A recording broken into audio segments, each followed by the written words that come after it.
Voilà, soyez les bienvenus sur Fréquence FM. On va balancer le jingle pour commencer cette émission, comme nos habitudes. Mais j'ai pas encore donné la parole à mes confrères, mais vous inquiétez pas, il est là, Patrick. Bonjour Patrick, ça va? Salut à toi. Ah, Très heureux d'être avec sur Fréquence FM avec mon ami Abou, à la technique toujours. Et puis mon invité d'aujourd'hui dans le Ciné Forever numéro 109, Rémi Del Podio. oh On là va là. taper tout simplement Rémi. Hein. Allez, on va balancer le jingle et puis on revient dans quelques instants sur Fréquence FM avec tous les infos et enfin un peu de cinéma sur la radio. Ouais, c'est important. Surtout qu'il n'y a pas de cinéma. 5, 4, 3, 2, 1, 0. Let's start the party. Écoute ça, c'est sur Fréquence FM. Et c'est parti. Patrick, à toi. Dans l'émission Ciné Forever numéro 109. Donc une émission confinée pour la première fois, mais on va recommencer cette émission de cette façon pour les gens qui habitent loin de Paris.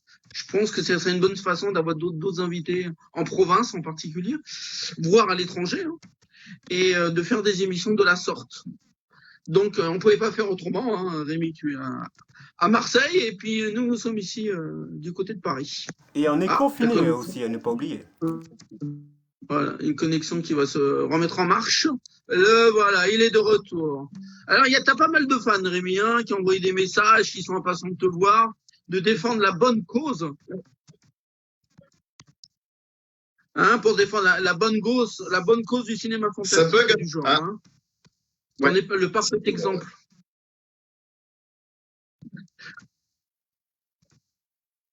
Oui. Bon, c'est notre façon de vivre, hein. C'est notre grosse passion qui permet de se réunir et de se voir. Il ne faut pas oublier que nous, on s'est rencontrés au Bloody Weekend, qui malheureusement n'aura pas lieu cette année, mais l'année prochaine. Ça va beaucoup nous manquer. Et c'est là où on s'est rencontrés, Rémi, ainsi que d'autres amis de province, et que c'est vrai que le Bloody permettait aux gens de se retrouver. Malheureusement, nous allons faire cette émission sans le Bloody, mais au moins on fait quelque chose, quoi. Et on pense au Bloody. On salue Loïc. On salue Loïc. Je sais qu'il est très malheureux que ça puisse pas se faire, le Bloody cette année. Mais non, on est tout cœur avec lui et on le soutient pour l'année prochaine. Ça se fera. En espérant qu'il n'y a pas d'autre chose, quoi. Dans la vie, on ne sait pas trop, hein. Parce qu'on est quand même mal barré avec cette maladie de soins de santé, comme on dit, hein. Alors, Rémi, dis-moi, quel est le premier film que tu as vu dans ta vie?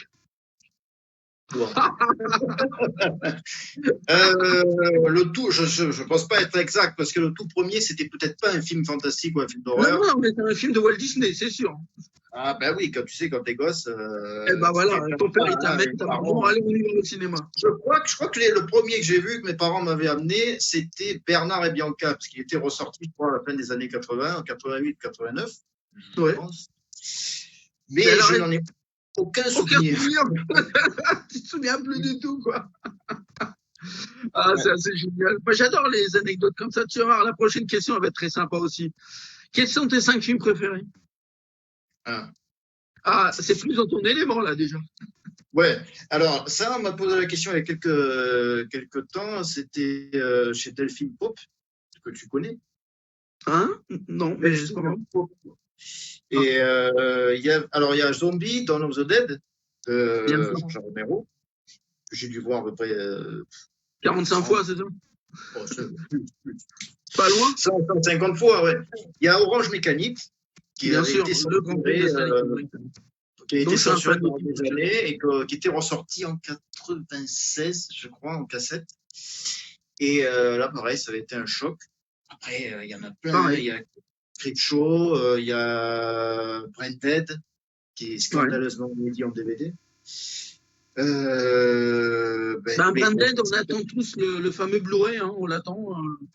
Il est qu'en DVD. Et Branded est un film génialissime, quoi. Oui, oui, tout à fait. Le film le plus fou et le plus gore du réalisateur du Seigneur des Anneaux. Ce qui est C'est très vrai. surprenant. Parce qu'il a une Oui. carrière avant de cinéma fantastique et de cinéma gore. Il faut le dire Complètement. franchement.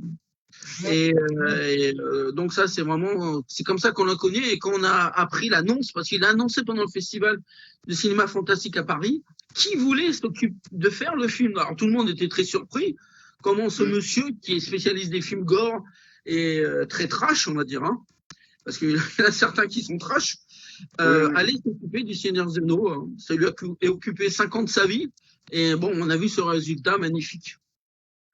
Oui, c'est sûr, hein, c'est un beau spectacle. Enfin, moi, c'est pas trop mon truc, hein, honnêtement. Non, le mais Seigneur des j'imagine Anneaux. que tu es plus proche de Branded que de Seigneur des Anneaux, quoi, non? Ouais, tout à fait, ouais. On est d'accord, Voilà. je pense. C'est un peu un côté, à mon avis, c'est un peu un côté schizo de Jackson, parce que le mec qui Ouais, fait parce ça. que Jackson, il fait ouais. ça.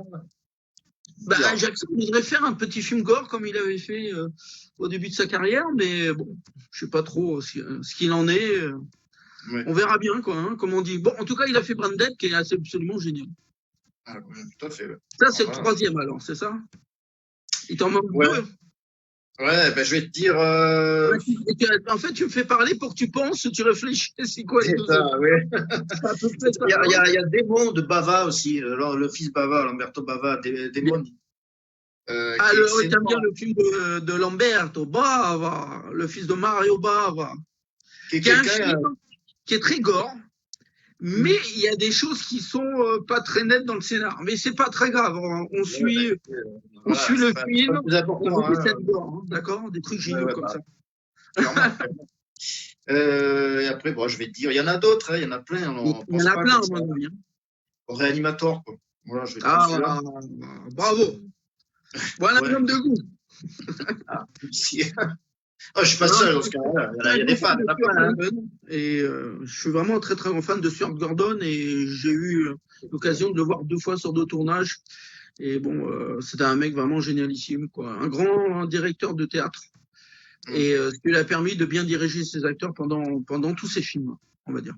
Mais Réanimator, c'est quand même un film important, quand même, du cinéma gore, on va dire. D'horreur, de cinéma d'horreur, ouais. Et puis c'était aussi une tentative avec de l'humour. Jusqu'à avant, c'était pas évident, hein, de faire une comédie horreur, c'était pas ça. Mais bon. Soit c'était des parodies. On va pas parler des Français sur l'horreur, cinéma gore, horreur, avec de l'humour, d'accord? Je ne parlerai pas d'un certain film avec les Charlots, mais bon, bref. Bon, c'est une tentative quand même. C'est une tentative, c'est mieux que rien. Mais ça a laissé des traces. Hein. C'est un film qui a été trop longtemps difficile à trouver, celui-là. Hein. Il y a eu beaucoup de gens qui cherchaient ce film, hein, les Charlots. Oui, parce que j'ai même vu qu'on a fait notre vidéo, là, que des gens cherchaient le film et qu'il n'existerait que dans un coffret, il semblerait. Et pas. Les Charlots, je l'ai d'ailleurs. Le fameux coffret des Charlots, là, parce que moi j'adore les Charlots, bon, à part celui-là peut-être. Mais et donc il n'existe que dans ce coffret. Oui, il n'y a pas d'édition single, oui, tout à fait. Et il n'existe pas en single, donc ça prouverait ce qu'on pense du film. Bon, bref. Mais mais je sais pas s'ils vont sortir ça en Blu-ray, par exemple, tu vois. Alors, je pense pas. Après, il y a le nom prestigieux des Charlots. Non, c'est un nom prestigieux pour le cinéma français. Hein. Les Charlots, c'est connu, quoi. Oui. Et il y a eu plein de comédies avec les Charlots qui étaient génialissimes. Il faut quand même Et moi, j'adore les Charlots. Après, est-ce que ça va permettre une réédition en Blu-ray, quoi? Ça, je ne sais pas. Ça, c'est encore une autre histoire. Est-ce que maintenant, toi, tu es devenu quand même un grand fan du cinéma de genre, hein, et un grand collectionneur. Et tu vas nous raconter un peu ta passion. Alors, comment c'est né? Quel est le film qui a déclenché chez toi cette envie folle de tout collectionner? C'est aussi une bonne question, parce que ça commence à remonter. Ah, ça, c'est sûr. Bon, t'es jeune encore. Hein. Oui, 36. Oui. J'étais gamin, je pense, et c'était un film d'horreur, ça c'est une certitude. Ça c'est sûr et certain que tu avais un film d'horreur qui a tout déclenché. Parce qu'il faut préciser pour les gens qui nous écoutent, et je sais qu'il y en a pas mal, et qui sont fans un peu du cinéma de genre, que nous on est fans aussi également, évidemment. tu es quand même un grand collectionneur de vidéocassettes et d'affiches de films. C'est bien Plus ça, cassette. Rémi. Oui, oui, tout à fait, oui, plus Plus cassette, cassettes. mais Alors, 8000 à peu près. raconte-nous un peu. T'en as beaucoup. Alors, moi, j'avais l'impression que tu avais loué un hangar pour mettre toutes tes cassettes. C'est bien Pas ça? loin. C'est pas ça, c'est pas loin, mais c'est presque ça. Voilà. Oui, oui, j'en ai à peu près 8000, ouais. Non, Ah oui, quand même. au Et comment départ, ça j'avais t'est venu, cette idée de collectionner les cassettes? ben, c'était en fait au départ, c'était mon père qui m'emmenait dans les vidéos au club quand j'étais gamin, hein, je devais avoir 6 Oui. 7 ans à peu près. Alors, Et tout ça se passait pardon? Ah oui, oui, tout à fait, oui. Et j'allais direct dans le rayon des films d'horreur parce que tout le monde, enfin, l'école. C'est surtout que, c'est surtout que tous les connaisseurs savent que c'est les jaquettes les plus belles et les plus attirantes. Donc forcément, ça attire. Oui, ouais, beaucoup. Hein, tout à fait. Ben, qui a fait des jaquettes et des affiches mythiques, hein, Freddy 3 et 4, c'est, oui, ça fait quelque chose. Oui. Mm.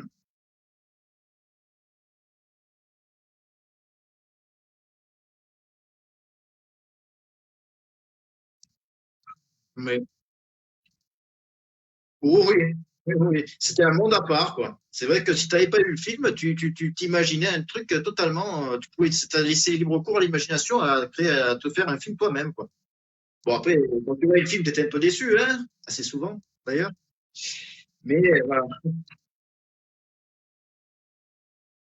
Ah, ça, c'est le haut du panier, c'est les bons trucs, ça. Ça, c'est le haut du panier. Oui. Mm. Oui. Alors, j'interromps Patrick parce qu'on a un petit problème avec ton son à toi, alors que Rémi, on entend très bien. Donc, je vais juste faire une petite musique et puis on reprend Patrick et Rémi de suite. Veuillez nous excuser pour ce petit problème technique. Donc, on revient dans quelques instants. Vous inquiétez pas. Et, vu qu'on m'a fait la remarque aussi, et je l'ai remarqué aussi, qu'on n'entendait pas Patrick à la dernière, au dernier moment de ses questions. Donc Rémi répondait, mais on n'entendait pas Patrick. Ça peut arriver. Alors, on revient dans quelques instants, juste après la petite pause musicale qu'on va vous faire dans quelques instants. Patrick, je vous contacte tout de suite.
Voilà, on donne la parole à Rémi et à Patrick, excusez-nous, hein, ça peut arriver. Est-ce que Patrick m'entend?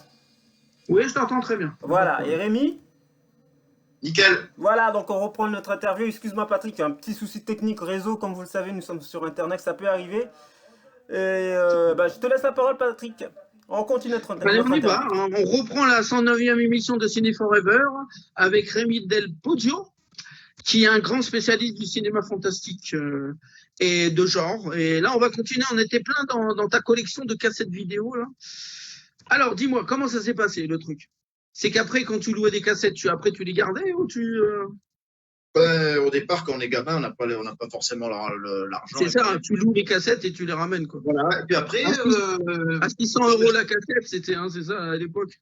ça pourrait monter jusqu'à 1000 balles, ouais, à l'époque des films. Ouais, donc À c'était mon époque, ça avait baissé quand même, mais il fallait compter 200, 300 francs à l'époque. 200, Ouais. 200, ouais. Entre 150, ça dépendait, entre 150 et Ouais, 300. on va dire du 50 € à du 100 €. Voilà. C'est à peu près ça, quoi. Au niveau du tarif, si vous ne rameniez pas la cassette. Donc, vous avez intérêt à vite ramener la cassette. Et le lendemain, puisque c'était des locations à l'époque, c'était un jour, il me semble, 24 heures. Ouais. Moi, j'avais un vélo-club qui louait à la journée. C'est-à-dire que tu pouvais le prendre le matin et le ramener le soir.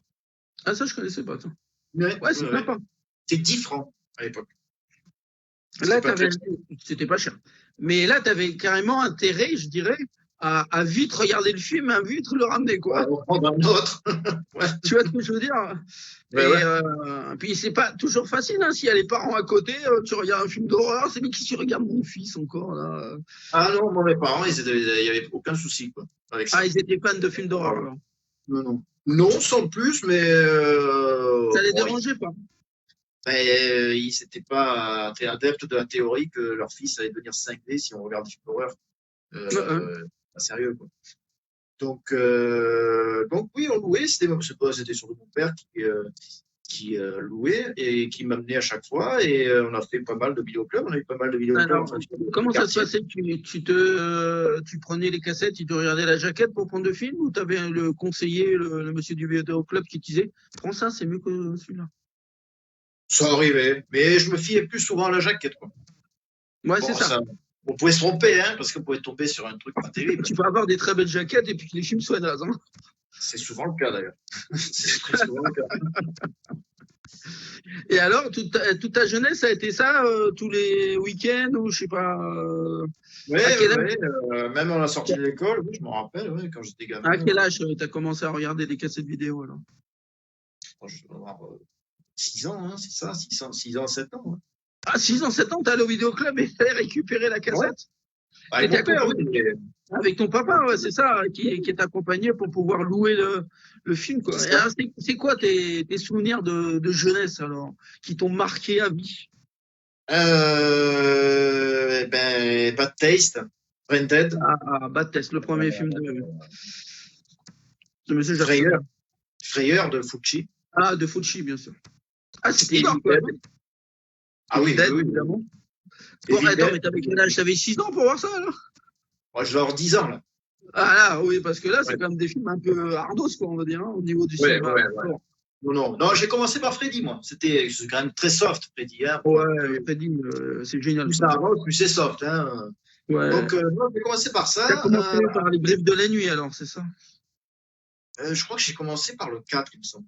Ah, je les ai pas vus dans l'ordre. Ah, d'accord, tu l'as vu dans le désordre, tu vois. Parce que parfois, les vidéoclubs n'avaient pas tous les titres. Je me rappelle d'ailleurs que vers chez moi, c'était très difficile de trouver le vendredi 13. Je ne trouvais pas les vendredi 13. Ou alors certains avec le premier, ou que le premier, le 3. Mais trouver tous les vendredis 13 d'un coup, c'était difficile. C'est bizarre ça. Alors donc, vendredi 13 avait plus de succès que Freddy, quoi. Non, au contraire, parce que Freddy était présent dans tous les magasins, tous les vidéoclubs, et vendredi 13, pas tant que ça. Donc, à mon avis, ça marchait plus pour Freddy que pour Jason. Ouais, alors, ouais, dans ce sens-là, ouais, je comprends mieux ce que tu veux dire, quoi. Mais c'est bizarre, quoi. Mais bon, oui. C'est comme ça. Et t'as d'autres souvenirs comme ça de ta jeunesse, alors, qui t'ont marqué? À l'époque, j'en ai vu pas mal. Il y en a peut-être, il y en a même certains dont je me rappelle même pas. Les Ghoulies aussi. Ah, les Et Goonies, c'est sympa, ça, les Goonies. il y en a beaucoup de films. Hein. Evil Dead, ouais, surtout le 2 d'ailleurs. Ah, le 2, il Euh, était fun, quoi. ouais, ah ouais. Et oui, il y avait beaucoup de films, il y en avait beaucoup. Moi, j'avais la chance d'avoir des vidéoclubs qui avaient pas mal de films d'horreur fantastiques. Et D'accord. Il y il avait y en avait beaucoup de vidéoclubs à Marseille, alors? ouais, assez, on était bien fournis, il devait y avoir, je sais pas exactement, mais il y en avait un je te parle de ça début années 90, hein, Bien sûr. tous les 300-400 mètres, quoi, un truc comme ça. D'accord, ok, ça va, quoi. Oui, c'était bien fourni, oui. Après, ça dépendait, il y en avait qui avaient moins de stock, Ouais. et il y en avait qui en avaient beaucoup. Moi, j'ai bossé dans un vidéoclub, c'était celui où il y en avait le plus. Ah, Bon, c'était bien après, hein, mais bon. oui, Et, bien sûr. il y avait quand même Et 16 alors, Yeti. c'était un plaisir de travailler dans ce vidéoclub? Tu donnais tes goûts aux gens? Oui, après, il faut pas croire que la grande majorité des gens Prennent des films d'horreur, c'est ça? voilà, mais soient pas très, contrairement à ce qu'on peut penser, la grande majorité des publics de vidéoclubs, des clientèles ne sont pas des connaisseurs. Hein. C'est des gens qui viennent pour se divertir. Il y a Bah, pour évidemment gagner les de la thune. connaisseurs. On va dire Oui, ça comme ça, pour gagner de la thune, hein, c'est ça? oui, Mais et puis, bon, ils viennent se divertir, ils viennent prendre un film pour le samedi, pour le week-end, quoi. Pas prise de tête, pas. Enfin, en tout cas, chez nous, c'est comme ça. Hein. Donc, mais ouais, parce que tu m'as dit qu'à à Marseille, ils sont pas des grands fans de cinéma fantastique, c'est ça? il y en a. Après, il faut pas non plus. Non, Mais mais il y en a, on en a rencontré au Bloody, puisqu'il y a tous nos amis oui, de la oui. bande. Il y en a certains. Ouais, je peux en citer 4-5. Mais ici, on n'est pas une région très Très très fournie en fantasticophile, quoi, c'est ça? non, pas du tout. Contrairement à Paris, Paris ou région parisienne, par exemple, c'est le grand écart. Hein. Vraiment. Il y a beaucoup de fans, hein, c'est ça? À Paris, oui, la région parisienne, bah oui, il y a le vivier, quoi. Hein. Ouais, On les voit à Metaluna à chaque fois. On croise c'est ça, parce que le fameux magasin de notre ami Bruno Terrier, on salue. et qui a ce magasin, malheureusement, il est toujours fermé. Il attend qu'une chose, c'est qu'il puisse ouvrir ou de vendre par correspondance, parce que ça nous manque, hein, parce que là-bas, tous les samedis, on va faire un tour. Hein. Toi, tu habitais quelques temps à Paris, et Oui. tu l'as vu, hein, le samedi, on allait tous à Metaluna, à boire un verre, discuter avec les potes, qu'est-ce que t'as vu, qu'est-ce que t'as pas vu, etc. Quoi. Un beau lieu de rencontre, quoi. Et Tu vas puis, me dire, il y a des dédicaces.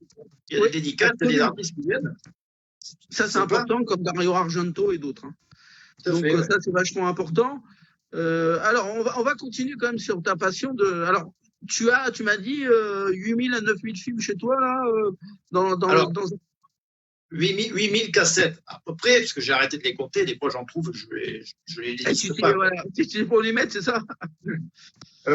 Si, mais j'ai arrêté, si tu veux, de maintenir les listes à jour, parce que Tu t'en sors pas parce que t'as vu voilà. t'as tellement de films, quoi. Mais tu les as tous vus, là, toutes tes cassettes que tu as? Non, bien sûr que non. Alors, Non, non. tu fais comment ta collection? C'est suivant la jaquette, suivant la rareté? Suivant la rareté, et puis en général, si je connais pas, je prends. Parce que D'accord. même si c'est pas bien, au moins, il faut avoir vu le film, il faut connaître. Quoi. Ouais, c'est ça, c'est une collection que tu fais. De toute façon, donc il faut Oui. avoir tout, quoi. Tout ce qui est possible d'avoir. Oui, peut-être pas tout, mais tout ce qui peut nous intéresser. Quoi. Ouais, c'est ça. Et t'as pratiquement Français, des années cassettes 80. cassettes de films d'horreur ou... Ah, pas du tout, non, il y a de tout. Hein. Non, l'horreur, ça doit être, l'horreur fantastique, ça doit être un 5e, à peu près. Ouais, c'est déjà pas mal quand même sur 8000 ans. Ouais. C'est déjà... Alors, au niveau de la place, alors c'est quoi c'est où tu les mets, toute ta collection là? C'est sûr que c'est pas chez toi, quoi. Non, c'est pas chez moi. Non, j'ai tout stocké dans un box avec des proportions pareilles, on est un peu obligé. Et oui, j'ai un box qui me sert également pour garer ma voiture, parce qu'ici c'est du luxe. Voilà. Donc c'est pratique aussi pour mettre ses stocks perso. C'est bien pratique. Mais alors tu les as classés ou tu les empiles au fur et à mesure? Ah non, c'est par genre. Non, je fais des piles avec des genres. Voilà, quelqu'un de Il y a bien. un fantastique, un côté aventure, un côté comédie. Non, mais comme j'ai bonne mémoire visuelle en général, je sais à peu près où ils se trouvent. Quoi, si Où se trouvent les titres? Ouais. Alors explique-moi, quelles sont tes pièces de collection, tes choses rares que tout le monde cherche? Alors récemment, j'ai trouvé, alors je ne sais pas si tout le monde le cherche, enfin, je dis récemment, c'était il y a quand même 5-6 ans, c'était chez Bruno d'ailleurs, à Metaluna. Ouais. Parce qu'à partir d'une époque, il avait quand même des cassettes très rares. Et j'avais trouvé un film que je ne connaissais pas, qui s'appelle le Kid de Chicago. Le Kid de Chicago. C'était totalement, alors, il n'y a pas d'acteur connu, il n'y a rien. Et c'était une cassette qui était éditée chez Iris Télévision. C'était un très vieil éditeur qui a disparu, je crois, vers 83 ou 4. Et avec un liseré, une jaquette avec un liseré jaune, et c'est un mec sur une moto. Je l'ai jamais vu encore, je l'ai pas encore vu, mais ça, voilà, je n'avais jamais croisé cette cassette, et à mon avis, c'est une belle rareté. Et une autre que je cite souvent, c'est un vieux giallo qui s'appelle Devil Blade. Il avait été édité chez UVP. Pareil, un éditeur qui a disparu il y a des lustres. Donc ça, c'est très rare aussi. Il y en a plein. Il y a La Nuit fantastique des morts vivants de Joe D'Amato en fantastique vidéo. Récemment, je peux te montrer d'ailleurs, récemment, des personnes que j'ai trouvé dans un vidéoclub qui est toujours en activité. D'accord. Ça existe encore des vidéoclubs? Ben oui. Il n'y en a pas beaucoup. Il y en a encore 3 ou 4, je crois, c'est ça, je crois. À Paris, 3 ou 4. Dont Vidéosphère, qui a dû déménager il y a quelques mois. Et c'est dommage parce que c'était gigantesque, il y avait encore plein de cassettes. Et donc, récemment, j'ai trouvé celui-ci dans un vidéoclub. Le gars a encore beaucoup de cassettes. Et on a trouvé ça. C'est un vieux film X avec Olenka. D'accord. Ça, c'est pareil, c'est un vieil éditeur qui a disparu il y a longtemps. Et voilà, ça, c'est pas commun, quoi. En tout cas. Ouais, mais de toute façon, les éditeurs ont pratiquement tous disparu maintenant. Hein. C'est très rare qu'on encore des éditeurs qui étaient à l'époque, quoi. Il y a les gros qui ont survécu. Paramount, CIC Vidéo qui est devenu Paramount. Il y a CBS qui est devenu Fox, quoi. Warner qui n'a jamais bougé. Mais la majorité a disparu, ouais, en effet. Certains ont muté, comme Delta, mais bon, c'est pareil. Et est-ce que par Facebook, tu arrives à en récupérer alors? Oh oui, ça arrive. Il y a des forums, il y a des petites. Des gens qui ont une collection, des vidéos, pas quoi en faire. Tout à fait. Ouais. C'est possible, c'est pas évident. Après, on peut toujours en récupérer, mais il faut voir ce qu'on récupère aussi. C'est toujours pareil. Tu peux en trouver sur les brocantes aussi, sur les vides-greniers. Je pense que les brocantes, c'est là où tu trouves le plus, quoi. Évidemment. Tu vas trouver l'arme fatale, les visiteurs, quoi. C'est ça le problème. Ouais, c'est ça. Tu trouves des titres classiques, quoi. C'est un peu ça, quoi. Voilà. Il faut tomber sur un fan de cinéma fantastique, quoi. C'est ça, en gros. Mais, quoique récemment, j'ai trouvé vers chez moi, il y a quelques mois maintenant, j'avais trouvé des VIP, des cassettes VIP, l'éditeur VIP, hein, très connu dans le milieu. J'avais trouvé Ventura, La Cage, de Lino Ventura. J'étais assez bête d'avoir trouvé ça ici. Et je les ai pris parce que le mec, on n'en voulait pas cher, quoi. Il y en avait 4-5. Il y avait un Belmondo, il y avait La Cage avec Ventura et il y avait Delon, il me semble. Bon, enfin, c'est je sympa. les ai pris quand même parce que trouver ça comme ça ici de nos jours, j'aurais jamais dit de retrouver ça. J'aurais plus de il faut faire des brocantes pour récupérer tout ça. Maintenant, c'est vrai que la difficulté que tu as avec les cassettes vidéo, c'est que c'est volumineux, quoi. Oui, effectivement. Donc, pour te les envoyer, c'est pas toujours simple, quoi, c'est ça? Oui. Bon, il y a toujours, il y a toujours les boutiques le relais ou des trucs comme ça, hein, ça se fait toujours. Mais oui, il y a toujours moyen. Après, c'est comme je dis souvent, c'est peut-être plus le cas maintenant, mais moins en tout cas. Mais c'est dans les coins perdus qu'on trouve le plus. C'est pas dans les grandes villes. Voilà, c'est pas dans les grandes villes, c'est pas dans les grandes villes, il y a beaucoup de monde, donc il y a forcément beaucoup plus de chances d'avoir des gens qui cherchent. Donc bien sûr. Le choix. Et moi, je me rappelle d'avoir trouvé un stock on était allé le chercher avec un ami. Il y a 4 ans de ça, début 2016, à Nice. Et c'était une dame qui vendait son stock parce qu'elle avait plus de place. Je pense qu'elle avait besoin d'argent aussi. Elle était promenade des Anglais à Nice et il y en avait 800 à peu près. Quoi? 800 cassettes? Ouais. Il n'y avait rien acheté. Rien. C'est vrai? Ouais. Et donc, t'as été un heureux, alors. T'as sorti la bouteille de champagne le soir, c'est ça? Ouais. On était fatigué du voyage, mais bon, on a bien savouré, quoi. Ouais, parce qu'on est entre Nice et Marseille, quoi. Ouais, il y a 200 bornes, mais c'est pas ça, c'est qu'il fallait tout prendre, tout Il fallait les charger. mettre dans la voiture, quoi. Voilà. Bon, le Et pote avait un 804, camion. comment t'as fait alors? T'as pris une camionnette ou quoi pour... Oui, c'était mon pote avait un camion via son boulot, et puis on a chargé, quoi. C'était un peu la panique pour se garer dans les rues de Nice, mais bon, je regrette pas, quoi. Sans ascenseur, hein, on s'est fait les 5 étages sans ascenseur. Ah, Mais d'accord, le- chez elle, carrément. Vous Oui, avez oui, été chez oui. elle. Oui, Waouh, on a- descendre des cassettes et tout, là. Oui, bah obligé, hein. C'est ça, Waouh. ou ça reste là, hein. Et puis je me rappelle alors encore mieux. C'était il y a 10 ans maintenant, il y a à peu près une dizaine d'années. C'était chez moi à Marseille. Je raconte toujours cette anecdote, mais peut-être j'ai dû d'ailleurs te la raconter, mais je sais pas, je ne sais plus. Mais je vais sur un site de petites annonces, style Le Bon Coin. C'était pas Le Bon Coin, c'était un autre site, moins visité, moins connu. Et je vois une annonce avec une photo, avec une bibliothèque, un meuble. Tu sais. Il y avait, il devait y avoir une quarantaine, une cinquantaine de cassettes dedans. Bon, j'ai agrandi, je regarde, et je me dis, oh tiens, il y a des trucs sympas. Pas extraordinaire, mais sympa. Mhm. Et je contacte la femme, je dis, oh tiens, Belle de Mai, quartier de chez nous. Trouver des cassettes chez nous, c'est pas évident. Donc, je dis, ça m'intéresse, tout, je peux venir pour voir, bon, puisqu'on n'est pas loin. Et la femme me dit, oui, il n'y a pas de problème. Simplement, il y en a un peu plus, hein, que sur l'annonce. Ah, j'adore. Oui, un peu plus, bon, ça va très bien. Je me suis dit, bon, on va Tu prendre t'attendais une petite, peut-être à 10 ou 15 cassettes de plus. À mon avis, c'est beaucoup plus que ça, quoi, non? Ah, c'est beaucoup plus que ça. Oui, je me dis, bon, il y en aura une centaine et tout. Bon, j'arrive.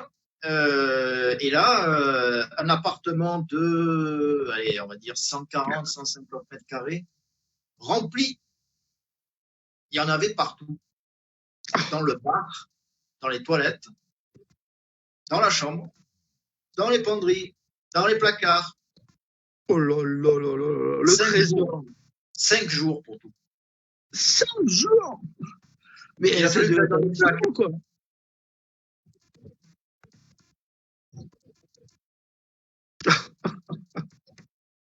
Ah bah ça, j'espère bien, mais bon. Eh, tu sais,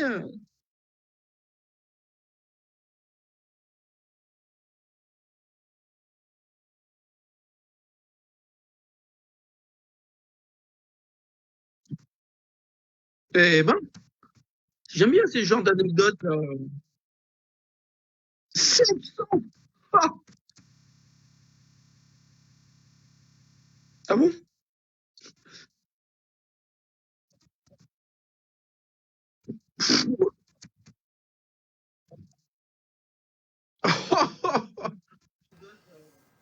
Et donc, qu'est-ce que t'as fait? Alors, on a T'as toujours le même sélectionné, c'est ça? souci que tout à l'heure. Cette fois-ci, c'est Rémi qui a le souci. Ah bon. Donc, on va faire une petite pause musicale pour revenir après. Voilà, n'oubliez pas que vous êtes sur Fréquence FM, hein, Voilà, dans donc, Ciné Forever. dans Ciné Forever avec Patrick et notre invité aujourd'hui Et Rémi qui Rémi. nous parle de sa passion, des cassettes et d'autres choses aussi, du cinéma Et- surtout. Et, Et on revient pour la suite juste après une petite musique. On vous rappelle aussi que vous pourrez bien sûr retrouver l'émission sur la page Facebook. Veuillez nous excuser, hein, la connexion des fois. Facebook, et puis n'oubliez pas que ça va être aussi sur YouTube. Voilà. Donc on revient pour la suite de notre programmation. Et Patrick, à tout de Ah, suite. tout de suite.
Ouais, à bout.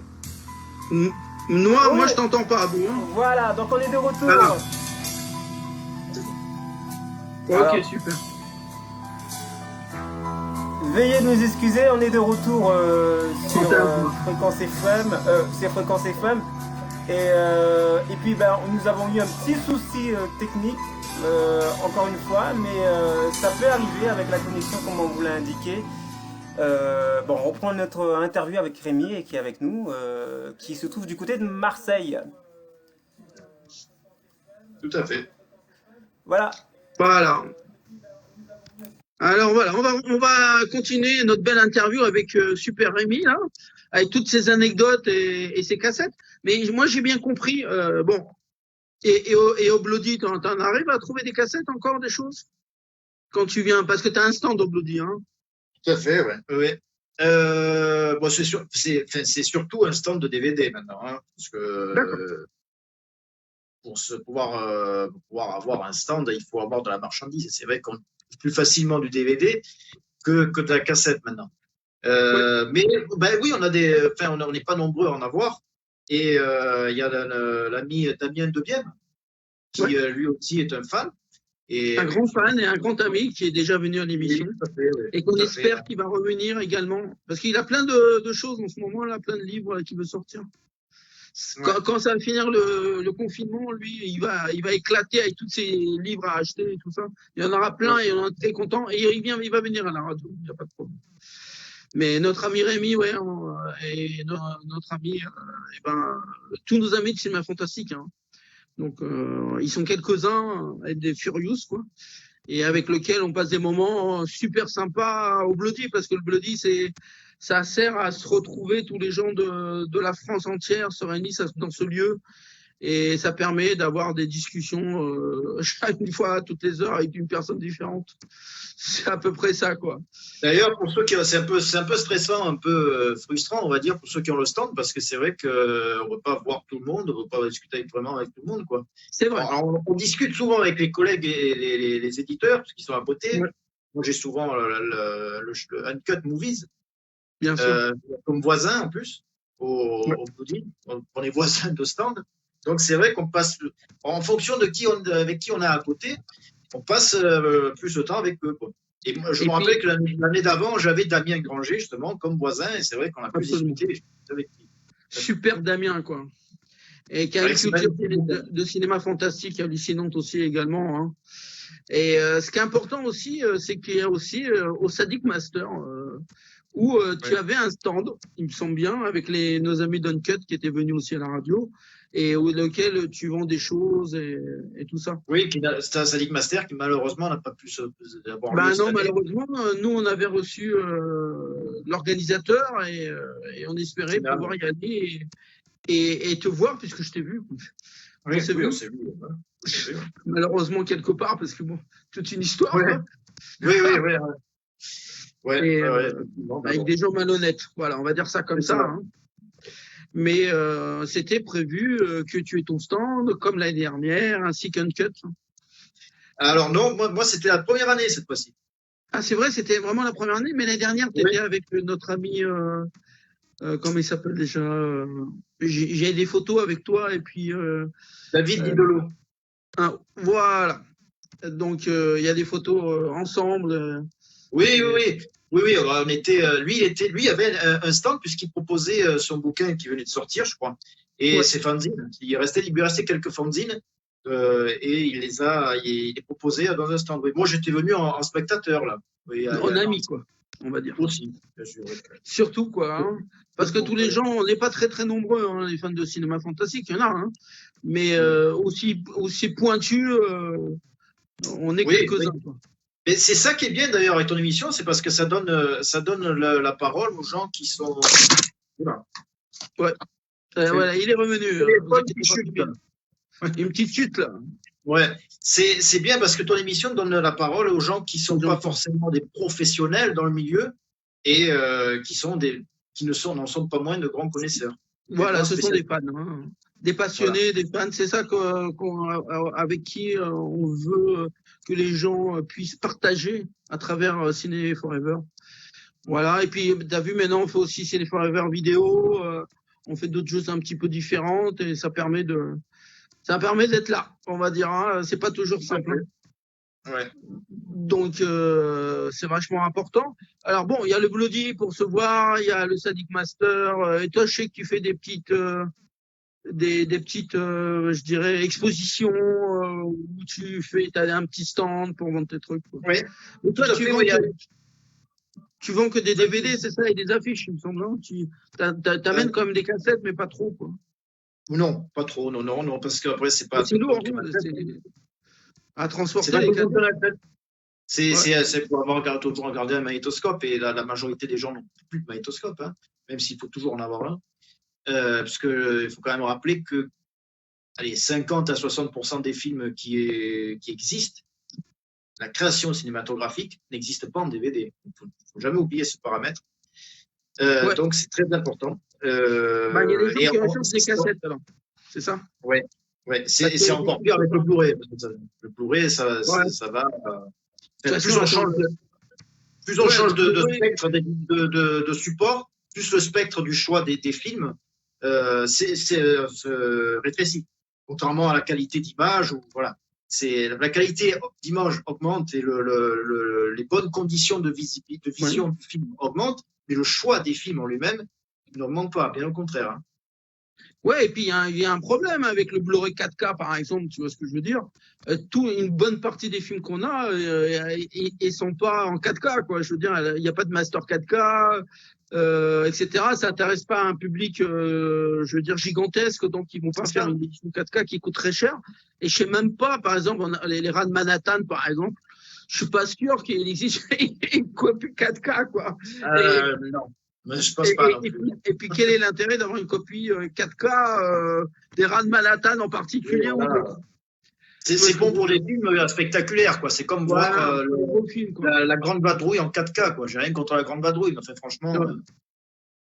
Ça, c'est clair. Mais pour tous les films que toi, tu es passionné, et moi de même, hein, il y en a plein de films qui seront jamais en 4K et qui sont même pas en DVD. Alors, voilà, tout à fait. C'est ce que je disais. C'est des chiffres approximatifs, mais c'est à peu près la moitié. La moitié des films qui ont été faits, quoi. Sans compter les films qu'on ne connaît pas, parce qu'ils ne sont jamais sortis chez nous, ni au cinéma, ni même en cassette ou quoi. Il y a énormément, et pour ça, on peut vérifier ça en regardant tout ce qui se vend sur les sites étrangers. Oui, mais notamment Amazon et Angleterre. J'ai découvert ça grâce à Louis, notre ami Louis. On passe le bonjour à Louis Alcaïd. Voilà, notre pote. Et il y a des pléthores d'éditions et de films parfois qui ne sont jamais sortis, dont on ne soupçonne même pas l'existence.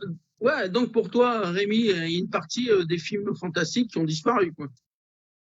Ils sont en voie de disparition. Donc maintenant, pour les voir, c'est... En plus, l'histoire de la cassette, à l'étranger, c'est en pâle, il y a des problèmes Oui, peut-être ça, les derniers magnétoscopes qui existaient, le problème était réglé. Ça permettait de tout voir, alors. Oui. Mais c'est pour les cassettes américaines, oui. Alors c'est surtout celui américaine, c'est le NTSC. TNC. Un autre système. Je suis pas sûr que les magnétoscopes avaient le TNC comme système, hein, je pense. Hein. Ben oui, moi j'ai des éditions américaines de Vendredi 13. Ouais. J'ai essayé récemment de les visionner, il n'y a aucun problème, et la qualité d'image est meilleure que sur du PAL ou CCAM, quoi, pour les systèmes. Mais sur un magnétoscope qui a peut-être, je ne sais pas, 7-8 ans, ça passe. C'est ça le principal, quoi. Maintenant, c'est sûr que nous, on ne cherche pas la qualité optimum, hein, c'est juste voir le film, quoi. C'est ça, voilà. C'est la quête du chercheur, une quête qui est sans fin, quoi, heureusement.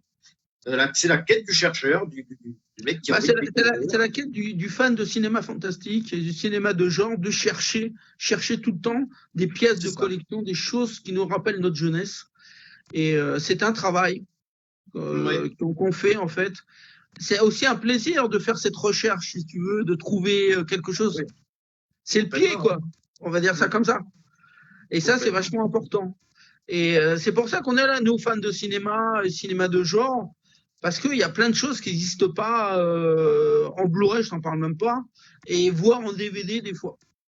Donc, et comme on disait tout à l'heure, Rémi, hein, la qualité, tu peux pas faire des trucs en Blu-ray parce qu'il n'y a pas le master derrière. Hein. Et Oui, puis, voilà. qui s'intéresse? Il faut un équipement particulier en plus. Donc, les gens n'ont pas forcément l'argent pour acheter une télé à je sais pas combien pour Oui, une 4K oui. aussi. Et puis, je te dis, il y a très peu de masters, quoi. Donc, tu trouves que Oui. les trucs en DVD, en général, quand tu as de la chance de les trouver, quoi. Mm. C'est Mais ça. pour ça, il faut remercier et il faut soutenir les éditeurs, nos amis, hein, les éditeurs Artus, Shaki Film, Extasio Film, Pack Film, Uncut vidéo. Hein, Uncut. Uncut Movies, oui, oui, bien sûr. Il y en a un nouveau qui arrive, là, Extra Lucide, qui a sorti Death Warmed Up, Ouais. et qui va sortir House Excellent of film. Sorrow en septembre, je crois, et qui va sortir Césure, La Reine du Mal, le premier film de Oliver Stone, bientôt. Ah. Oui. Ah, c'est classe, ça. Un C'est nouvel vachement éditeur bien. Extra Lucide, c'est l'éditeur qui a édité récemment Tous les dieux du ciel. D'accord, ok. Je vois. Extra Lucide. Ouais, c'est bien. Je trouve quand même qu'en France, on a quand même des sacrés éditeurs qui font des recherches, qui font un boulot extraordinaire sur les masters, qui partent de masters complètement pourris et qui arrivent à faire un master, un très beau master. Donc, D'ailleurs, récemment, il y a un Backfilm a sorti il y a 1 ou 2 mois un film qui s'appelle les Pigs, les cochons sanglants. Ils l'ont rebaptisé les monstres sanglants, qui était une cassette très très rare. C'était une cassette rarissime à l'époque, qui était sortie en 80 ou 81, je crois. Et, mais tu crois que les éditeurs, c'est des grands fans de cinéma aussi? Tu vois ce que je veux dire?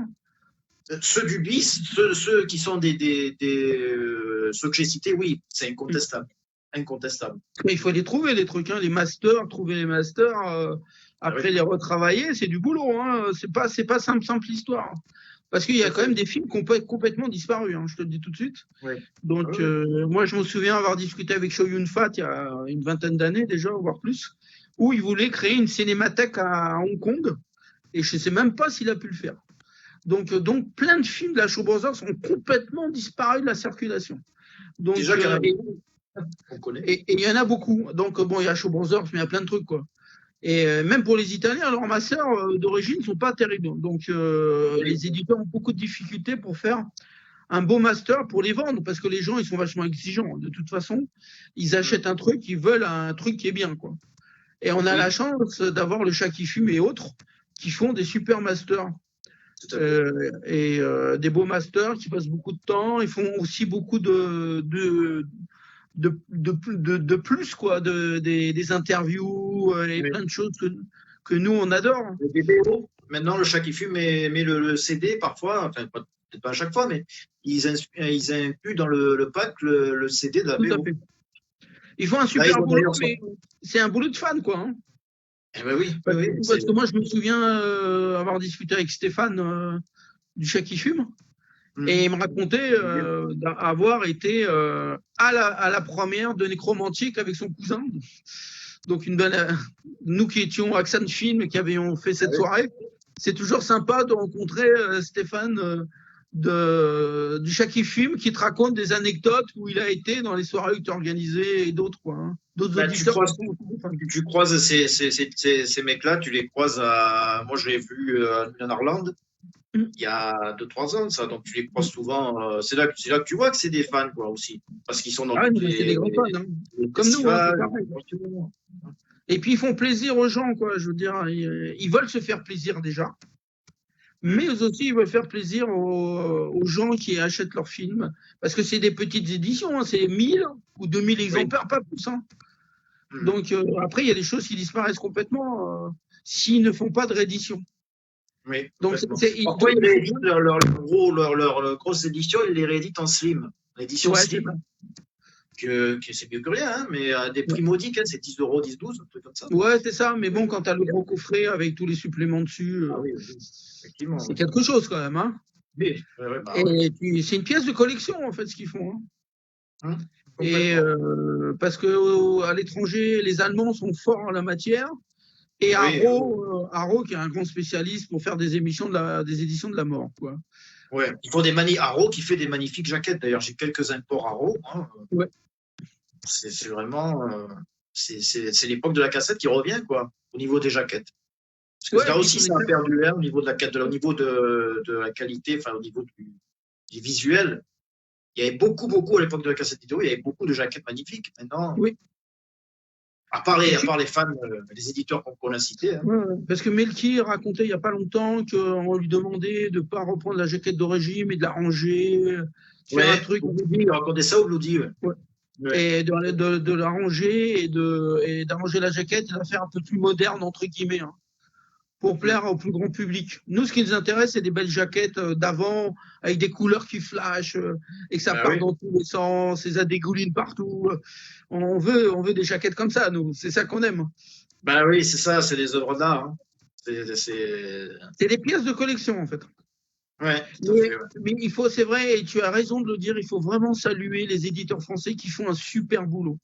Parce qu'ils ne sont pas beaucoup, et c'est pas facile pour eux. Ils se battent, ils font beaucoup d'investissements. Et nous, on avait fait une émission sur Ciné Forever Vidéo sur Vie, qui vient de sortir en DVD, il me semble. Hein.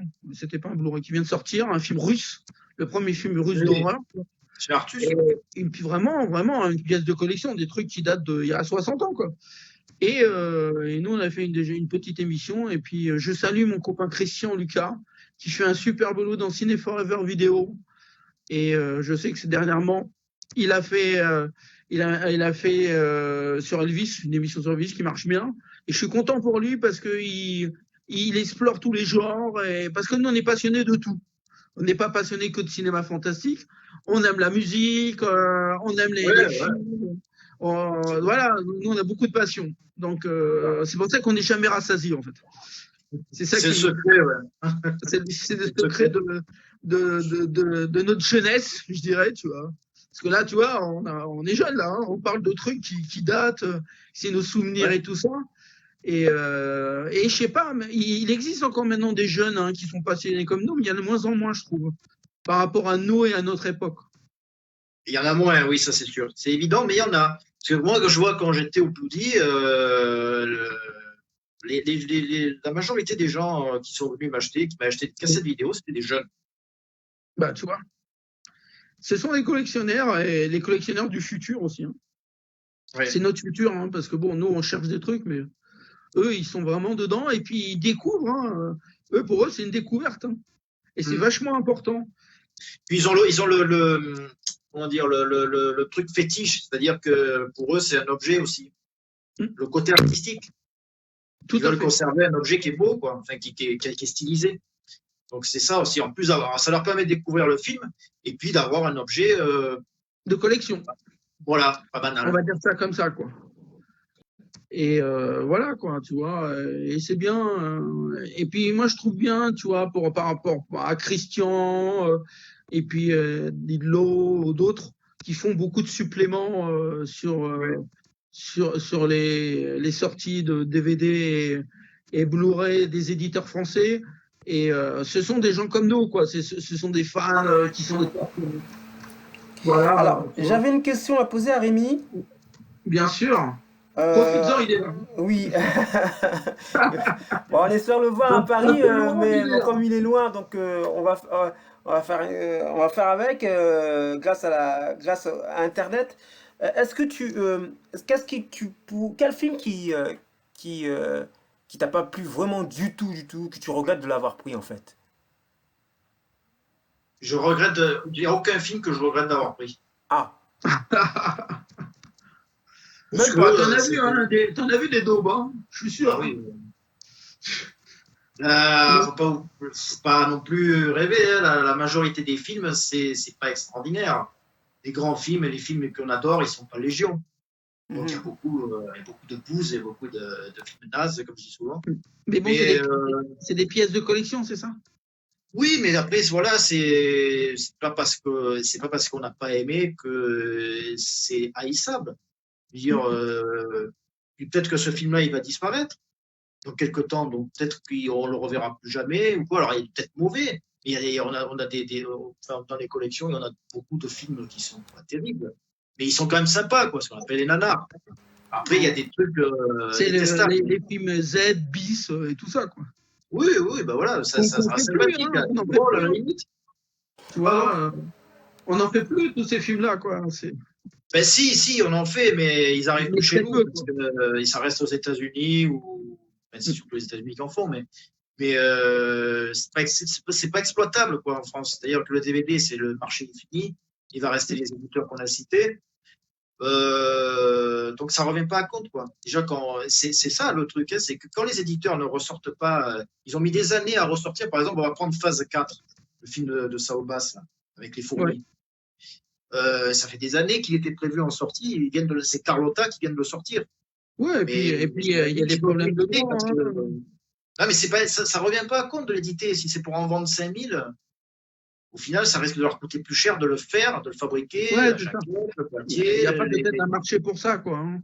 C'est ça. Alors qu'ailleurs, en Allemagne, par exemple, ou en Angleterre, il y a beaucoup plus de gens qui sont restés accrochés au physique, quoi, au support physique. Oui, c'est ça. D'accord. Donc en France, il y a moins de personnes.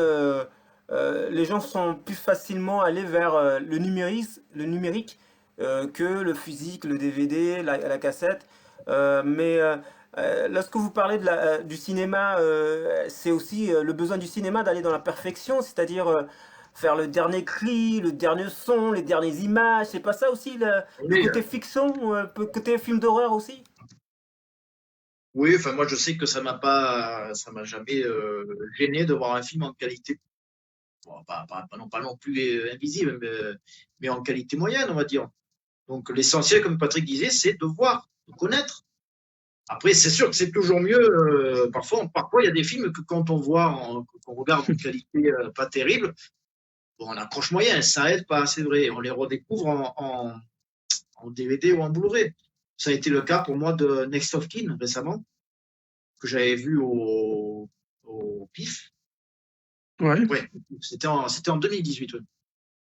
Et j'avais vu sur grand écran. J'avais vu sur grand écran. Oui, l'année passée, j'ai pas pu y aller parce qu'il y avait les grèves. Donc on était bloqués. Et j'avais détesté le film à la base quand je l'avais vu. Et c'est vrai que la qualité de la duplication de la VHS était mauvaise. Elle n'était pas terrible. Et quand je l'ai revu, je dis pas que je trouve que c'est un chef-d'œuvre, mais je l'ai plus apprécié. Ça me l'a rendu plus sympathique, j'ai mieux adhéré. Voilà. C'est important, hein. C'est important quand le film est de bonne qualité. Ça n'est pas c'est pas l'alpha et l'oméga. Je veux dire, non. je préfère voir un film en qualité bof que pas un du film tout que le je voir. ne connais pas, que revoir 20 fois le film, un film que je connais par cœur, en qualité exceptionnelle. Ça m'intéresse pas trop. Quoi. Ouais, bien sûr. Après, les gens font ce qu'ils veulent et ils ont leur envie à eux, c'est leur envie propre. On peut très bien avoir envie de voir un film d'une qualité exceptionnelle.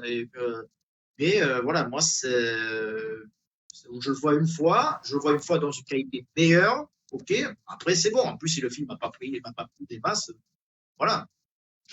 Dans les réalisateurs qui ont cartonné ces dernières années, est-ce que dans tes collections, tu as des petites perles rares de leur début qui te font marrer?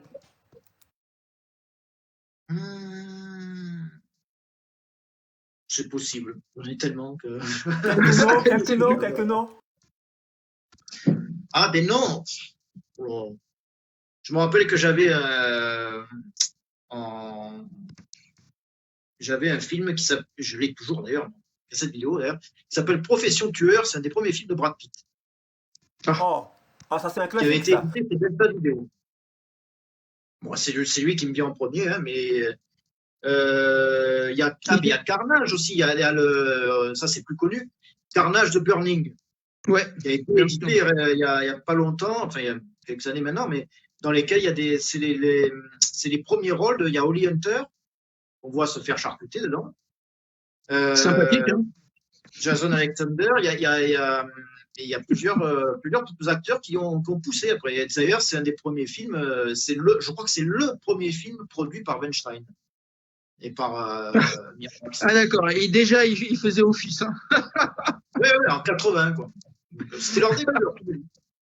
Mais il y a plein de choses, c'est ça, c'est les trésors du cinéma, quoi. Oui, Tu fais un peu office de cinémathèque quelque part, où on trouve plein de titres. Il y en a un qui me revient, c'est l'un des premiers films de Georges Clooney. Alors il y a les Tomates tueuses, le retour des Tomates tueuses. Oui, absolument. Quoi. Et il y en a un autre qui s'appelle Return to Our Hive, qui est un slasher, où il joue un flic dedans. un Ah, vigile. d'accord. Et il se fait oxyre dès les premières minutes, quoi, le premier quart d'heure. Alors, c'est peut-être pas le tout premier, parce que le tout premier, Mais c'était peut-être. c'est l'un des premiers, quoi, c'est ça. Voilà, tout à fait. Ouais. Et c'est ça qui est passionnant par cette recherche de cassettes, de tomber sur des films des premiers des acteurs maintenant connus ou réalisateurs. Ça permet de découvrir un peu leur début, comme disait Abou. Hein. Voilà.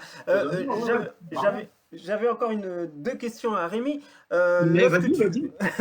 Lorsque on sait maintenant grâce à Internet,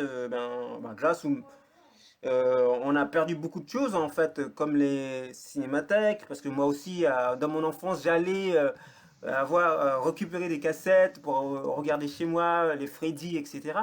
Et en fait, je voulais savoir aussi, est-ce que dans les nouvelles façons de consommer le cinéma, comme Netflix, ça rend pas nostalgique cette période-là en fait, parce que on n'est plus avec les amis, on confronte plus les idées, on reste que voilà, en mode confiné comme maintenant. Ouais. Évidemment que ça rend nostalgique, bien sûr. Parce que Netflix, moi, je suis pas très fan, hein, d'ailleurs, et à la base, je trouve que leur catalogue, il est pas. Bah, il ne t'intéresse pas trop, je pense. Hein. Ça va pas trop, quoi. Hein. Je vais faire de la publicité pour l'autre plateforme qui mérite, à mon avis, plus qu'on s'y intéresse. Ça s'appelle Shadows. Absolument, c'est la nouvelle plateforme de films d'horreur. Spécialisée dans l'horreur fantastique.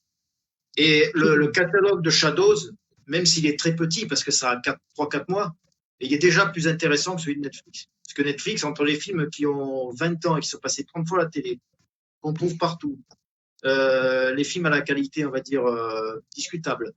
Bon, j'en ai vu il y a 2-3 jours, là, j'en ai vu des pas mal quand même. Hein. Mais c'est pas ça qui court, ça court pas le canal. Ça va pas te changer ton idée sur Netflix, quoi. C'est ça. Non. J'ai parcouru le catalogue Netflix. De toute façon, Netflix, c'est pour le grand public, hein. C'est pas pour des fans comme nous, quoi. Oui. Tu vois ce que je veux dire. Oui, c'est le McDo de. C'est le McDo du cinéma, quoi. Hein. Il y a des bons trucs, attention, il y a des mais très bons trucs. Ça sert, hein, quand même, hein. Parce que là, on est tous confinés, là. Oui, ça permet de voir le film, donc, c'est toujours ça de prime. Mais c'est un plus, un accessoire. Ça ne doit pas être l'essentiel. Oui, ça, je suis tout à fait d'accord avec toi. Mais c'est pour. Et puis de toute façon, en général, les gens qui regardent Netflix, c'est pour les séries. Hein, donc, oui, alors au niveau série, c'est vrai que c'est mieux. C'est pas mal, effectivement. C'est une bonne banque de données de série. Mais chacun ses goûts et ses. Moi, je suis pas série. Ouais, moi non plus. Je préfère voir les films. Donc, tu vois. Et c'est vrai que pour moi, un film, normalement, c'est de le voir sur un grand écran, ou dans une salle de cinéma, ou dans des rétrospectives, des soirées de cinéma fantastique, et des choses comme ça, avec tous les fans. On boit un verre, on discute du film, on échange, quoi. Pour moi, le cinéma, c'est ça. C'est l'échange entre les gens.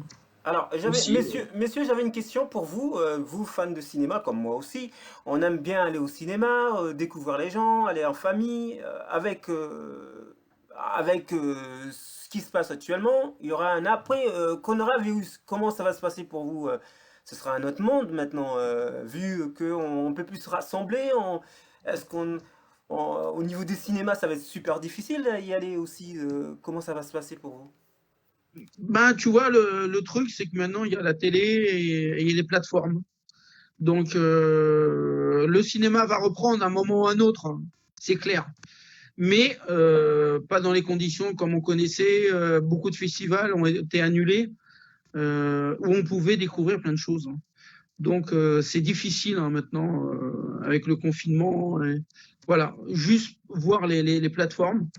Et pour aller au cinéma, il faut attendre. Et puis, bon, les films qu'on aime, nous, ils sortent pas beaucoup au cinéma. Donc moins en moins, d'ailleurs, malheureusement. Nous, on les retrouve dans les festivals, quoi. C'était d'ailleurs dans les festivals ou en DVD. Parce que quand on voit la production au cinéma, ce qui arrive dans les salles cinéma, on a l'impression qu'on nous envoie le pire.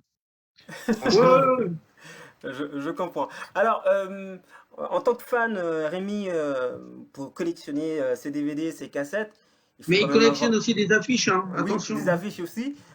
Il faut quand même en avoir une grande quantité de sommes pour pouvoir acheter un coffre-fort, en fait, pour pouvoir acheter tous ces bijoux cachés que tu découvres dans des marchés ou dans des festivals. Tu t'en sors financièrement? Oui, oui, oui. Après, bon, j'avoue que maintenant, j'achète moins qu'avant, hein, quand même, hein, parce que. Mais après, moi, j'achète beaucoup. Alors, la distribution, à part les éditeurs qu'on a cités tout à l'heure, il y a quasiment, enfin, à part cela, je répète, hein, à part cela, il n'y a plus de sorties chez les éditeurs classiques, chez Warner, Fox. À une époque, Warner, Fox, Paramount sortaient des films des années 80, 70, c'est fini ça. Ça, il n'y a quasiment plus rien qui sort. Il y en a encore, évidemment, mais c'est très, très minoritaire. Donc moi, j'achète beaucoup d'imports. Et à des prix très, très, très bas, hein, 2-3 euros. Enfin, en Angleterre, c'est la vie. Abordable. Rémi, dis-moi, il te reste de la place dans ton box là dans oui, ton parking il y a toujours de la place. Tout organisé, il y a toujours de la place. Non, après, les DVD, je les garde chez moi, hein, mais le box, c'est pour les cassettes vidéo. Je sais plus. D'accord. Il reste de la place. Alors allez-y si vous avez des pièces là. Avant, Rémi, il sera content de les prendre et de compléter sa collection qui est infernale hein, quand même. 8000 titres, c'est déjà quand même pas mal. 8000 cassettes et en DVD. Alors en DVD, j'en ai à peu près 7000 et il doit y avoir d'accord. à peu près 700-800. Maintenant, il y a à peu près 700-800 imports. Quoi. Parce que quand j'en avais acheté, quand j'étais allé en Autriche, il y a 3-4 ans de ça, maintenant, j'achète très souvent sur Amazon Angleterre parce que ça coûte pas très cher. Ouais, et en Italie, j'étais en Italie, je suis allé 4 fois en Italie pour l'année dernière. Et par les bouquinistes ou les petites librairies, parfois, on a des DVD qui valent pas grand-chose, hein, 8-9 euros. Et j'ai acheté des films qui ne sont jamais sortis chez nous. Le problème, c'est la langue. Parce que les DVD italiens, il n'y a pas de sous-titres et il n'y a pas de l'autre langue. Parfois, il y a l'allemand. Mais bon, c'est ça ou rien. Donc, voilà. Et puis, il y a le cinéma fantastique italien qui était vraiment très important à une période, hein, qu'on n'a plus maintenant. Donc, il y a beaucoup de titres qu'on ne connaît pas chez nous, d'ailleurs. Ouais. Beaucoup de slashers, de giallo, etc., qui sont jamais sortis. Je sais que les éditeurs français font beaucoup d'efforts pour essayer d'en retrouver et dans des bonnes conditions, dans de bons masters pour pouvoir les diffuser en France. On les salue encore parce qu'ils font un boulot formidable. D'ailleurs, le Chat qui fume qui a sorti récemment un giallo qui était totalement inédit. Je ne l'ai pas encore reçu d'ailleurs, ça va pas tarder. Un giallo qui est totalement inédit qui s'appelle Le couteau de glace de Bertoletti. Ah, d'accord. Ouais. Il y en a beaucoup de giallo en fait. Hein. C'est pas ça qui manque. Hein. Mais nous, on en connaît une quinzaine ou une vingtaine. Ouais. C'est ça, tout le reste, c'est dans l'ombre, parce qu'ils ne sont pas sortis chez nous en fait. Alors, il y en a qui n'ont jamais été exploités en salle. Mais ils sont sortis en cassette vidéo à l'époque. Voilà. Ouais. Après, les cassettes, il faut encore les retrouver. Et il y a le problème du titre aussi. Parce que parfois, il y a des titres bateaux sur les films. Quoi. Il faut bien faire une recherche sur un site, par exemple, qui s'appelle IMDb. Il n'y a pas mieux que ce site-là. Où là, on a la liste des AKA, ce qu'on appelle les AKA, et on a tous les titres par pays avec les dates de sortie. Ça, c'est génial. Ça, c'est génial, ça. C'est grâce à Internet, tout ça, hein, de toute façon. Oui. Voilà, moi, ce que je tenais à dire quand même. Bon, et les affiches, il y en a beaucoup alors aussi les affiches, j'en ai peut-être à peu près, je sais pas, 150, 200, un truc comme ça. On peut pas les mettre. Hein. Mais les affiches, ça coûte cher aussi. Hein. Les pièces de collection, ça coûte bonbon. Ouais. Quoi. Moi, j'ai resté étonné de voir, par exemple, des affiches de Jean Rollin qui se vendent 2000, 3000 euros. Ouais, chez les étrangers. Ouais. En Angleterre et aux États-Unis, en Allemagne, il est très, très, très connu, on va dire. Ouais, c'est moi j'avais récupéré surtout un stock. Hein, où il y avait Creepshow, d'ailleurs. J'ai la fiche de Creepshow en grand. Et les Jean Rollin, t'as réussi à en retrouver en cassette vidéo ou pas? Ah oui, ça, oui. Bon, ça, c'est pas très difficile à trouver. Hein. Ça existe en DVD. Ça a été sorti chez LCJ il y a une dizaine d'années. Ça, c'est pas rare. Hein. D'accord. Et peut-être les premières éditions, qui sont les éditions en carton, les Iris Télévision, qui sont, où il y avait une espèce de fourreau en carton. D'accord, ok, je vois. C'est plus rare, voilà. Mais c'est uniquement pour la collection et pour l'édition. Sinon, c'est pas rare. Ouais, c'est ça, quoi. Dis-moi comment on peut te suivre, comment on peut te contacter pour ceux qui seraient intéressés à à te vendre Ouais, des voilà. choses ou à échanger, hein, parce que tu as des doubles certainement, des trucs comme ça, quoi. Par la page Facebook, par mon profil, et alors il y a la page vidéo history. Voilà, ça c'est ta page, Voilà, hein, Oui. où tout simplement. tu mets des photos et tout ça. Oui. Je Voilà, voulais. c'est une page plus d'informations où je relais un Ouais, peu c'est ça. les sorties, voilà. Ouais, c'est L'actualité ça. plus que ça. Bah, moi, je voulais, avant qu'on termine, hein, bon, on va bientôt finir cette belle émission, remercier tous les fans, hein, tous nos potes, parce qu'on en a pas mal, quoi. Des Mike, des Laurent, des Fabrice, et toi, tes potes américains, c'est Seb, là, au Sab, je sais plus comment il s'appelle, et C'est, oui. Seb, qui est Seb, vachement ouais, important, Seb qui nous suit. il fait des critiques presque tous les jours sur les films, et on le salue. Le kamikaze qui va voir des films que personnellement, même gratuit, je n'irai pas voir. Ouais, mais lui, Voilà. il a besoin de faire des critiques, donc. Oui, voilà, ben, lui, il doit nous regarder, je pense d'ailleurs. Ouais, j'espère bien. C'est En tout cas, on le salue, hein, donc, voilà. Donc, il y a plein de fans qu'on voudrait remercier, les Christian, les Louis, et bien d'autres, hein, qui sont des fans comme nous, en fait, de cinéma fantastique et de faire des recherches à travers la planète de choses très rares, quoi. Parce qu'on collectionne pas ça, on collectionne c'est des t-shirts, regarde. Très beau t-shirt de Scherzo, vidéo. Ouais. Le grand éditeur de l'époque, quoi. Bon, moi, c'est le Grâce à nos amis qui ont fait le livre sur Marilyn Jess, d'ailleurs. Ouais, absolument. Avec toutes les jaquettes, là. C'est les jaquettes ils ont fait, ils sortaient un bouquin avec toutes les jaquettes d'époque, hein, c'est ça. C'est ça, ouais. L'histoire de la vidéo X, oui. Oui, tout à fait. En tout cas, moi, je tiens à remercier Marilyn Jess qui est là, qui met des likes, qui nous soutient. Et qui aime bien ce qu'on fait, les cinémas fantastiques, qui met des likes sur notre émission, etc. Je tenais à la remercier. Elle viendra un jour nous voir et on va essayer de faire une interview et tout ça. Je vais remercier, après Abou va poser une belle question, ça je sais. Je voulais remercier nos amis qui sont Liva, Sarah, Naomi, voilà. Alors, et d'autres. Moi, je voudrais remercier Seb qui nous a suivis tout au long, Christelle aussi, Stéphanie. Absolument, on le remercie beaucoup. Voilà, Stéphanie. Et puis, Seb avait une question. Rémi, qu'as-tu pensé du Père Noël d'origine? Il sait que là, il provoque, là, il sait que j'ai horreur de ce film, c'est pour ça. C'était vendu comme, alors je dirais, moi, je vais me faire des amis encore, hein, mais pour changer. C'était vendu comme un film d'horreur, et puis c'est un film pour les gosses, quoi. C'est bien. Donc, on est surpris par le film, mais pas comme on l'aimerait, quoi. Voilà. Voilà, la question a été répondue, donc j'espère que Seb est content de la réponse. On te remercie Rémi de nous avoir donné du temps et puis les alliés techniques. Voilà. D'avoir participé à la première émission Cinéphone Ouvert en confiné, la 109e. Pareil, cette émission. Merci à vous. Merci à toi de ta fidélité. Je sais que nous on se voit à l'extérieur, on échange beaucoup. Et avoir des gens comme toi, comme Seb, comme je dis tous les gens que j'ai cités avant, vous êtes des gens formidables avec lesquels on continue notre passion. Merci. On porte le flambeau comme on peut. Voilà. Et une dernière question, voilà, ça c'est la mienne, Rémi. On sait que les cassettes ont une durée de vie en fait. Comment tu fais pour les sauvegarder en fait? Est-ce que tu les recopies ou comment ça se passe?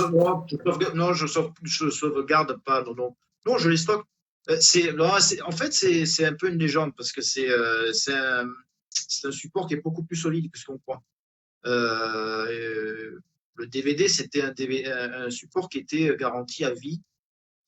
Ça a été vendu comme ça et personnellement, ça m'est jamais arrivé. Mais il y a eu beaucoup de gens qui ont eu des DVD qui se sont retrouvés effacés du jour au lendemain. Ils n'ont plus les voir. Qui ne marchent pas, etc. Et même en Blu, hein. Donc, bon. Ouais. Ça, c'est très rare avec une cassette. Ça peut arriver, mais il suffit de bien les conserver, quoi, tout simplement. Et en fait, le mieux, c'est les conserver au froid, c'est ça, Le pire, c'est l'eau. Voilà. D'accord. La poussière, évidemment, il faut éviter au plus possible. Mais avec la poussière, ça peut se sauver. Avec l'eau, si ça prend l'eau, c'est pas la peine. Voilà. D'accord, l'ennemi c'est l'eau et le feu, quoi. C'est bien, on va dire. Mais alors, ben, le feu, oui, il n'y a pas beaucoup de gens qui résistent au feu. Hein.